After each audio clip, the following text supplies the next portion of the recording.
लोकसभा के चुनावी महासंग्राम के दौरान कांग्रेस जन मुद्दों पर फोकस कर रही है, साथ ही सरकार की विफलताओं को अपना मुख्य मुद्दा बना रही है।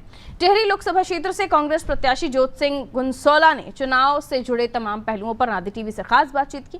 क्या कुछ कहा उन्होंने, आइए सुनवाते हैं।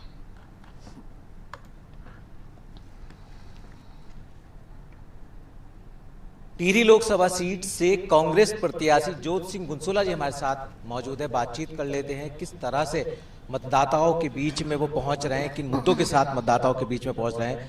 गुनसोला जी, सबसे पहले तो नादी टीवी पर आपका बहुत बहुत स्वागत है। धन्यवाद। गुनसोला जी, आप किन मुद्दों को लेकर के जनता जनार्दन के बीच में पहुंच रहे हैं? जनता जनार्दन से ये अपील कर रहे हैं कि भाई आपके जन सरोकारों के मुद्दों पर जो वर्तमान सरकार रही है और जो है डबल इंजन की सरकार, उस सरकार से कुछ तो प्रश्न पूछ लीजिए। तो जनता प्रश्न उनसे नहीं पूछ रही बल्कि हमसे पूछ रही है कि साहब महंगाई हो गई, बेरोजगारी हो गई, महिलाओं के साथ अत्याचार हो रहा है, ये तमाम चीज़ें। तो मैंने कहा भाई कम से कम ये जो सवाल आप मुझसे पूछ रहे हैं जनता उनसे तो पूछे, जो 10 साल से जो है केंद्र में बैठे हुए हैं, 12 साल से जो है सांसद बने बैठे हैं, उनसे तो कुछ सवाल पूछ लीजिए। तो जनता कहती है जब कोई मिलने नहीं आएगा, कोई हमारे बीच आएगा ही नहीं, तो हम सवाल पूछने किसके पास जाएंगे। तो मैंने कहा भाई मैं तुम्हारे बीच आया हूँ तो इसका मतलब मैं सड़क से सवालों का जवाब तो नहीं दे पाऊँगा। हाँ, जिस दिन मैंने कहा तुम मुझको वहाँ दिल्ली की संसद में भेजोगे, उस दिन मैं आपके सवालों का जो है संसद में भी पूरी तरह से उठाऊँगा और सड़क पर भी आपके साथ खड़ा हूँगा। तो आज थोड़ा सा ये महसूस किया जा रहा है कि जनता बदलाव की ओर है। किस तरह की जो मांग है, किस तरह की जो उम्मीद जनता की है, किस तरह का उत्साह जो है वो जनता में इस चुनाव को लेकर के आप देख रहे हैं, और अभी तक कितने विधानसभा क्षेत्रों का आपने जो है दौरा कर लिया है? मैं लगभग 12 विधानसभाओं का मैं चुनावी दौरा कर चुका हूं और उसमें जनता का उत्साह बहुत ही ज़्यादा है। जनता पहली मर्तबा ये समझिए कि लोकसभा के चुनाव में इतना उत्साहित हुए। अब ये परिवर्तन की बात आ रही है कि परिवर्तन भी टिहरी संसदीय क्षेत्र से होकर पूरे देश के अंदर जो है परिवर्तन की लहर होगी और केंद्र में जो है इंडिया अलायंस की सरकार बनेगी, जवाबदार और जिम्मेदार सरकार बनेगी और तमाम मुद्दों के लिए प्राथमिकता आधार पर जो है उनको हल करने का प्रयास किया जाएगा। गुनसोला जी, जिस तरह से कुछ आपके संसदीय क्षेत्र में ऐसे मतदाता भी हैं जो चुनाव के बहिष्कार की आवाज़ को पुरजोर तरीके से बुलंद कर रहे हैं, ये जो मतदाताओं की नाराज़गी है, इसको किस रूप में आप देखते हैं? ये सरकार की नाकामी के रूप में देखा जा सकता है। मतदाता मतदान का प्रयोग क्यों नहीं कर रहा है, क्यों बहिष्कार कर रहा है? अब उस क्षेत्र के लोगों की क्या गलती है? जहाँ पर मैंने 2012 में सब चीज़ें करके छोड़ी थी, उससे 2 कदम आगे भी उस क्षेत्र का विकास नहीं हुआ। अभी हमारा ग्राम सभा क्यारा है। क्यारा एक ऐसी जगह है जहाँ से क्यारा टू धनोल्टी के लिए जो है 8 किलोमीटर सड़क स्वीकृत हुई थी। 15 साल भी बाद जो है अभी तक वो स्वीकृति एज इट इज स्वीकृति के रूप में है, जबकि वहाँ के विधायक मान्य उत्तराखंड सरकार में मंत्री भी हैं। तो स्वाभाविक है उनका कहना भी कि डबल इंजन की सरकार जब कुछ नहीं करती, किसी की सुनती नहीं, किसी की देखती नहीं, तो हम उनके पास हथियार क्या था कि बहिष्कार करें। पर लेकिन हम फिर भी उनसे आग्रह करते हैं कि अपने मत का प्रयोग करें और जन विरोधी सरकार को भैया सेवा मुक्त करें। गुनसोला जी, आप कह रहे हैं कि तमाम जन मुद्दों को लेकर के आप जनता के बीच में जा रहे हैं और जनता में खासा उत्साह भी नज़र आ रहा है। आप न्याय की भी बात कर रहे हैं।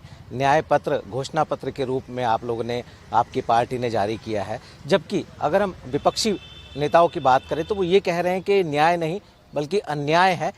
पिछले 60 सालों में कांग्रेस ने न्याय नहीं किया, इसलिए अब कांग्रेस को न्याय की बात करने का अधिकार नहीं है।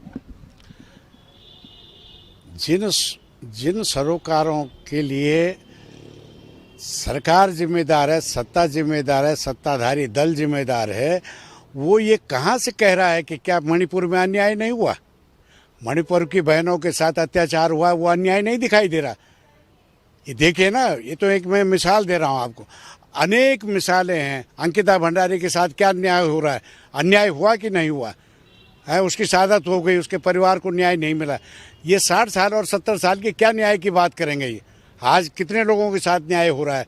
जब किसी प्रदेश का मुख्यमंत्री जो है बिना किसी जांच के दायरे में जो बंद कर दिया जाता है लोगों के ऊपर जो है ईडी, सीबीआई और इनकम टैक्स के जो है प्रेशर देकर जो है दल बदल करवा दिया जाता है। अरे भाई, जब इतना इंटरनेशनल लेवल का आपका संगठन है तो किसी दूसरे को लाने और ले जाने की जरूरत क्या पड़ रही है? कुशला जी, आप जिस तरह से कह रहे हैं, तमाम कांग्रेस के बड़े बड़े नेता, कांग्रेस के दिग्गज नेता, अगर हम उत्तराखंड की ही बात कर ले तो कई ऐसे नेता हैं, सिटिंग विधायक हैं, पूर्व कैबिनेट मंत्री हैं, बड़े संगठन के नेता जो हैं वो कांग्रेस को अलविदा कह करके बीजेपी की सदस्यता ग्रहण कर रहे हैं। आपको लगता है कि इसका नुकसान या इसका खामियाजा आपको एज ए प्रत्याशी के रूप में भुगतना पड़ सकता है?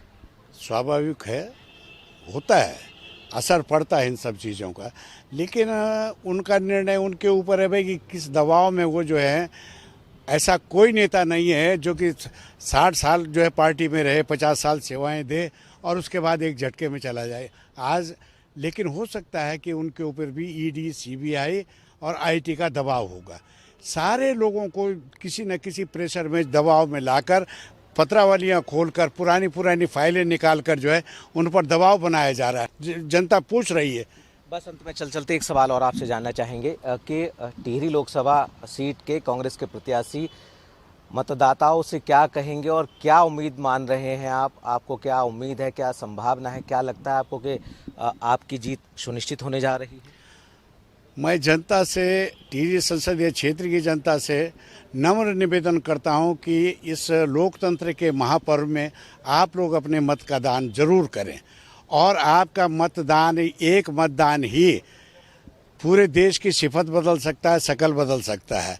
और आप जब नंबर 1 टिहरी संसदीय क्षेत्र से आप नंबर 1 पर हैं और बैलेट और उसमें मशीन पर जो है, ईवीएम मशीन पर पहला ही नंबर है, पहले नंबर के बटन को दबाकर जो है कांग्रेस के प्रत्याशी को विजय बनाए। ये तो आपसे मैं अपील करता हूँ और आपको भरोसा और विश्वास दिलाता हूँ कि जितना मैं सड़क पर काम कर सकता हूँ, विधानसभा में गूंज सकता हूँ, उससे दुगनी गूंजन जो है भारत की संसद में जो है इन मुद्दों को उठाकर जो है आप लोगों के हित की बात करूँगा। सड़क पर भी लड़ना पड़े तो सड़क पर भी लड़ूंगा।